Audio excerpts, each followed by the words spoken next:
Hello guys, welcome back to my channel. इस video में हम म्यूटेशन के बारे में जानेंगे और म्यूटेशन क्या होता है, म्यूटेशन किस में कॉज होता है, हम ये इस वीडियो में जानेंगे। तो सबसे पहले हम जानते हैं कि हमारे बॉडी में सेल प्रेजेंट होते हैं और सेल का अपना एक न्यूक्लियस होता है। इस तरीके का हर सेल का अपना एक न्यूक्लियस होता है और न्यूक्लियस के अंदर जैसे माइटोकॉन्ड्रिया होते हैं, उसी तरीके से क्रोमोसोम प्रेजेंट होते हैं। क्रोमोसोम एक जेनेटिक मटेरियल होता है जो one generation to another generation transfer होता है। पेरेंट्स टू चाइल्ड में जेनेटिक मटेरियल ट्रांसफ़र होता है। तो जो क्रोमोसोम के अंदर कुछ क्रोमोसोम होते हैं जो डीएनए से बनते हैं और कुछ क्रोमोसोम प्रोटीन से बनते हैं। लेकिन जो क्रोमोसोम होते हैं उसमें डीएनए का जो स्ट्रक्चर होता है वो डुप्लीकेटेड स्ट्रक्चर कुछ इस तरीके का शो होता है, इसे हम डीएनए कहते हैं। और डीएनए के अंदर डीएनए जो होता है एक जीन से बनता है जो छोटे छोटे जो कंप्लीट आरएनए, टीआरएनए, एमआरएनए को जन्म देता है। तो इस तरीके से आरएनए से जीन बनते हैं और जीन से एक डीएनए का बनता है, पूरा होल डीएनए बनता है और डीएनए से क्रोमोसोम बनता है। तो इस तरीके से ये सारे जो होते हैं ये जेनेटिक मटेरियल होते हैं जो one generation to another generation में ट्रांसफ़र होते हैं। अब हम इसका डेफिनेशन देखते हैं।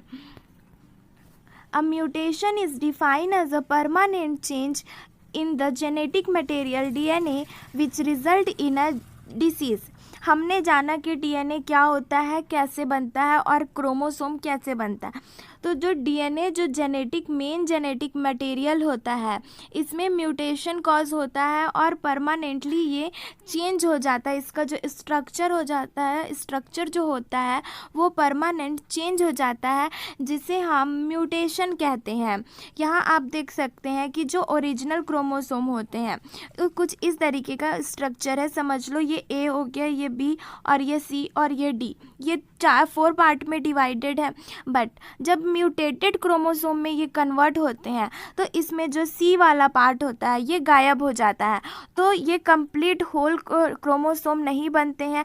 इसमें किसी तरीके का कुछ रिएक्शन होता है जिसकी वजह से जो प्रोटीन है जो डीएनए का स्ट्रक्चर बनाते हैं, डीएनए बनाते हैं या क्रोमोसोम बनाते हैं, उस प्रोटीन का सही तरीके से वो डेवलप नहीं होता है, वो प्रोटीन वर्क नहीं करता, जिससे कि म्यूटेटेड क्रोमोसोम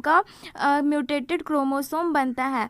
तो इस तरीके से जब जेनेटिक मटेरियल में परमानेंटली किसी तरीके का चेंजेस आते हैं जिसकी वजह से हमारे जो होल क्रोमोसोम है उसमें डिफेक्शन क्रिएट होता है, तो इसे हम मेडिकल टर्म में म्यूटेशन कहते हैं। और यही म्यूटेशन आगे चल के पेशेंट में डिसीज़ कॉज करता है। देखो अब हम इसके टाइप्स जानते हैं। तो ये म्यूटाजेंस क्या होता है हम ये जानते हैं। तो हमारे बॉडी में कोई ना कोई ऐसा चीज़ तो वजह है जिसकी वजह से म्यूटेशन कॉज हो रहा है।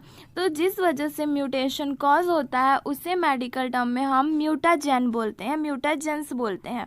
तो जो म्यूटाजेंस होते हैं जिसकी वजह से म्यूटेशन कॉज होता है ये 2 टाइप्स के होते हैं, फिजिकल म्यूटाजेन और केमिकल म्यूटाजेन। तो जो फिजिकल म्यूटाजेंस होते हैं हम इसके बारे में जानते हैं।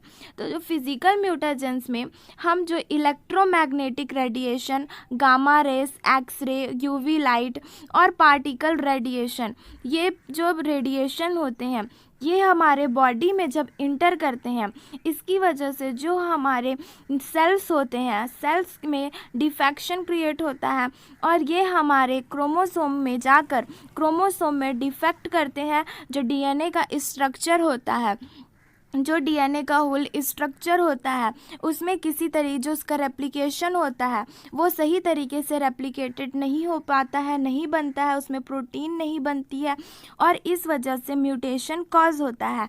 तो ये फिजिकल म्यूटेशन है जिसमें हमारे जो एक्सरेज हैं, यूवी लाइट्स हैं या पार्टिकल रेडिएशन है, ये सारे हमारे बॉडी को इफ़ेक्ट करते हैं।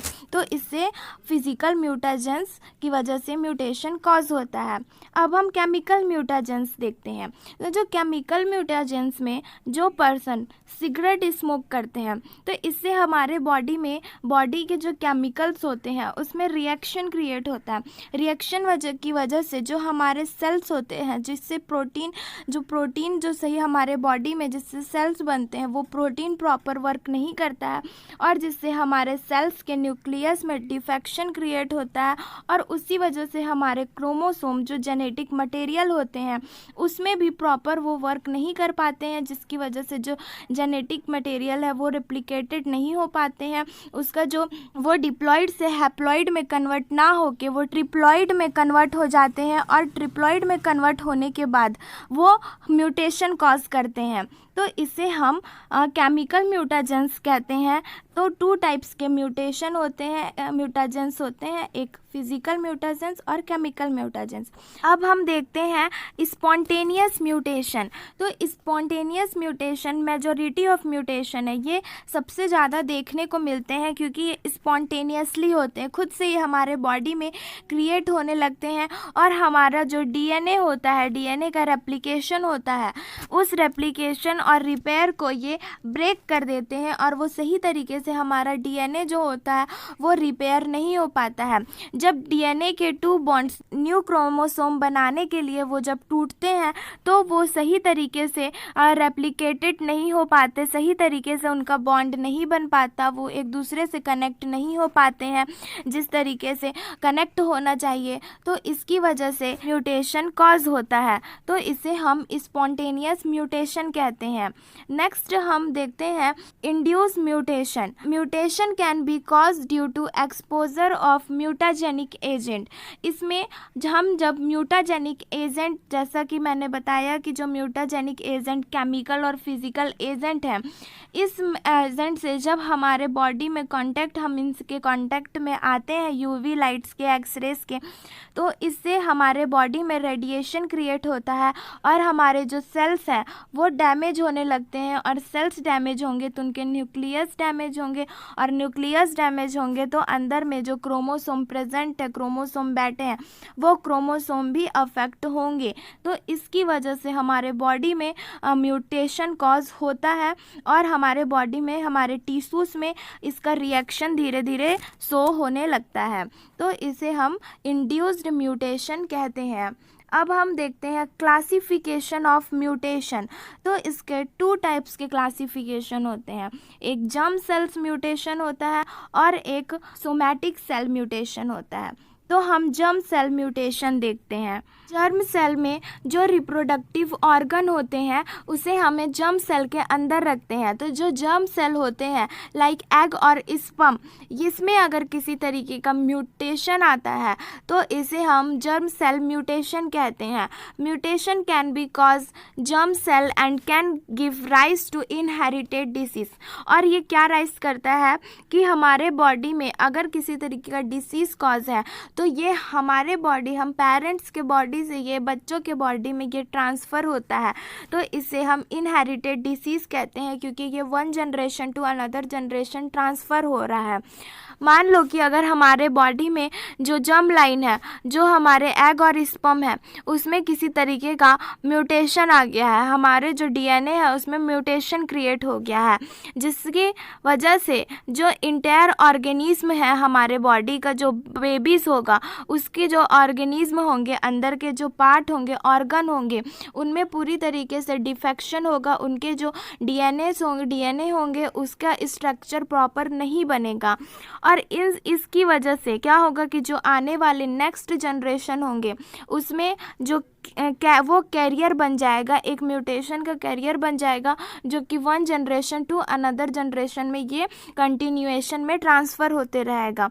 तो इसे हम जर्म सेल म्यूटेशन कहते हैं।